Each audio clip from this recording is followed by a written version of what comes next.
मुझे भी भूख लगती है, प्यास लगती है, क्योंकि मैं भी तुम्हारी ही तरह हूँ। उस मूर्ति के अंदर एक तुम्हारी ही तरह मैं भी हूँ। मेरे अंदर भी जान है, जिसे हर चीज़ महसूस होती है। मुझे सर्दी भी लगती है तो मुझे गर्मी भी लगती है।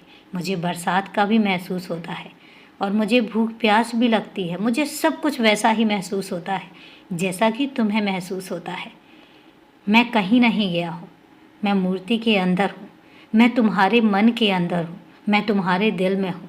ऐसा नहीं है कि तुम मेरा ध्यान नहीं रखते हो।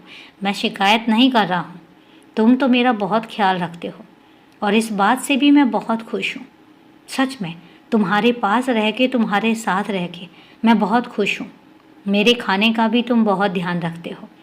तुम्हें पता है कि मुझे किस समय खाना चाहिए। मुझे तुमसे कोई शिकायत नहीं है, कभी मैं शिकायत करूँगा भी नहीं, क्योंकि तुम बहुत प्यारे हो। तुम मेरा ध्यान भी रखते हो और तुम मेरे बच्चे भी हो। पर तुम खाने में मुझे मीठा बहुत ज़्यादा खिला देते हो। कई बार तो इतना मीठा हो जाता है कि मुझे फिर बुरा लगने लग जाता है। अब मैं तुमसे कहता हूँ, मुझे कुछ नमकीन या कुछ चटपटा खाने का भी मन कर रहा है। तुम वो भी बनाओ। मैं कुछ चटपटा सा खाना चाहता हूँ जो तुम अपने हाथों से बनाओगे और बहुत प्यार से खिलाओगे। और एक बात याद रखना, खाने से पहले मुझे याद कर लिया करो।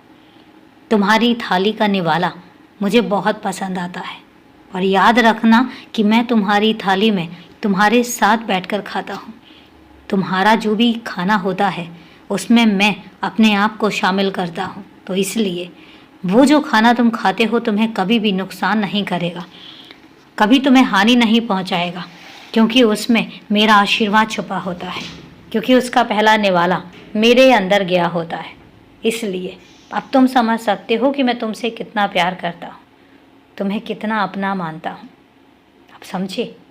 इसलिए परेशान होने की ज़रूरत नहीं है, बस व्यस्त रहो।